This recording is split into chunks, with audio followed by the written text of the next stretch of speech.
ಕನ್ನಡ ಚಿತ್ರರಂಗದಲ್ಲಿ ಇತ್ತೀಚೆಗೆ ಭಕ್ತಿ ಪ್ರಧಾನ ಚಿತ್ರಗಳು ಕಡಿಮೆಯಾಗುತ್ತಿವೆ. ಸಿನಿಮಾ ರಂಗದಲ್ಲಿ ಲವ್ ಸ್ಟೋರಿ ಹಾಗೂ ಮಾಸ್ ಸಿನಿಮಾಗಳ ಹಾವಳಿ ಹೆಚ್ಚಾಗಿರುವ ಹೊತ್ತಲ್ಲೇ ಇಲ್ಲೊಂದು ಚಿತ್ರತಂಡ ಭಕ್ತಿ ಪ್ರಧಾನವಾದ ಕಥಾಹಂದರವನ್ನು ಹೊಂದಿರುವ ಕನ್ನಡ ಸಿನಿಮಾವನ್ನು ಪ್ರೇಕ್ಷಕರಿಗೆ ಉಣಬಡಿಸಲಿದ್ದಾರೆ.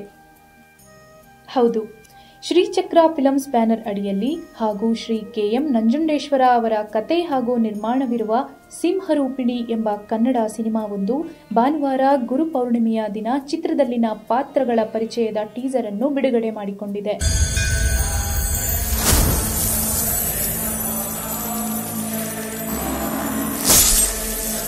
ಸಿಂಹರೂಪಿಣಿ ಒಂದು ಕನ್ನಡ ಮಣ್ಣಿನ ಭಕ್ತಿ ಪ್ರಧಾನ ಕಥೆಯಾಗಿದ್ದು, ನಿರ್ಮಾಪಕರಾದಂಥ ನಂಜುಂಡೇಶ್ವರ ಅವರ ಕನಸಿನ ಕೂಸಾದಂಥ ಈ ಸಿಂಹರೂಪಿಣಿ ಆದಿಶಕ್ತಿ ಅವತಾರವಾದ ಶ್ರೀ ಮಾರಮ್ಮ ದೇವಿಯ ಚರಿತ್ರೆಯ ಕಥೆಯನ್ನು ಹೊಂದಿದ್ದು 80ರ ದಶಕದ ಸಿನಿಮಾಗಳನ್ನು ನೆನಪಿಸುತ್ತದೆ ಎಂದು ಮಾಧ್ಯಮದೊಂದಿಗೆ ನಿರ್ಮಾಪಕರು ತಮ್ಮ ಸಿನಿಮಾ ಮೇಲಿನ ಪ್ರೀತಿ ಹಾಗೂ ಭಕ್ತಿಯನ್ನು ಹಂಚಿಕೊಂಡಿದ್ದಾರೆ.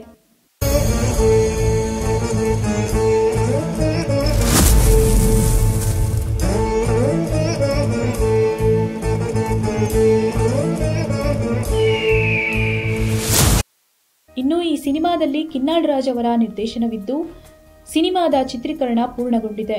ಚಿತ್ರವು ಅದ್ಭುತವಾಗಿ ಮೂಡಿಬಂದಿದೆ. ಇನ್ನೇನು ಚಿತ್ರಮಂದಿರದಲ್ಲಿ ಜನರ ಮುಂದೆ ತರಲು ತಯಾರಿ ನಡೆಸುತ್ತಿದ್ದೇವೆ ಎಂದು ಚಿತ್ರ ನಿರ್ದೇಶಕ ಕಿನ್ನಾಳ್ ರಾಜ್ ಹೇಳಿದ್ದಾರೆ.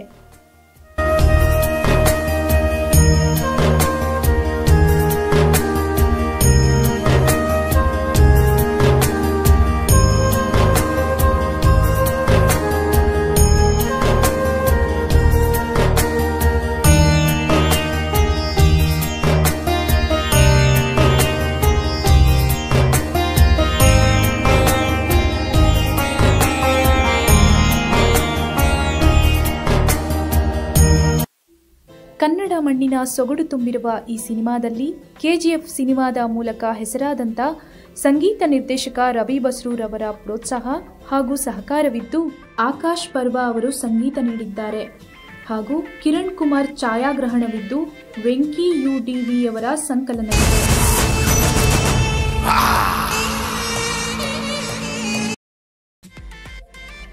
ಥ್ರಿಲ್ಲರ್ ಮಂಜು ಅವರ ಸಾಹಸವಿರುವ ಈ ಚಿತ್ರದಲ್ಲಿ ದೊಡ್ಡ ತಾರಾ ಬಳಗವೇ ಇದ್ದು, ನಾಯಕ ನಟನಾಗಿ ಯುವ ಪ್ರತಿಭೆ ಸಾಗರ್ ಅಭಿನಯಿಸಿದ್ದಾರೆ. 5 ನಿಮಿಷದ ಪಾತ್ರವಾದರೂ ಸಹ ಜನರ ಮನಸ್ಸಲ್ಲಿ ಉಳಿಯಬೇಕೆಂಬ ಹಂಬಲವಿತ್ತು. ಆದರೆ ನನ್ನ ಇಚ್ಛೆಗೂ ಮೀರಿ ಪಾತ್ರ ಅದ್ಭುತವಾಗಿ ಮೂಡಿಬಂದಿದೆ ಎಂದು ಸಿನಿಮಾ ಕುರಿತು ನಾಯಕ ಸಾಗರ್ ಮಾತನಾಡಿದ್ದಾರೆ. ನಾಯಕನಾಗಿ ಸಾಗರ್, ನಾಯಕಿಯಾಗಿ ಖ್ಯಾತ ನಿರೂಪಕಿ ಅಂಕಿತಾ ಗೌಡ ಹಾಗೂ ದೇವಿಯ ಪ್ರಮುಖ ಪಾತ್ರದಲ್ಲಿ ಯಶಸ್ವಿನಿ ಸುಬ್ಬೇಗೌಡ ನಟಿಸಿದ್ದಾರೆ.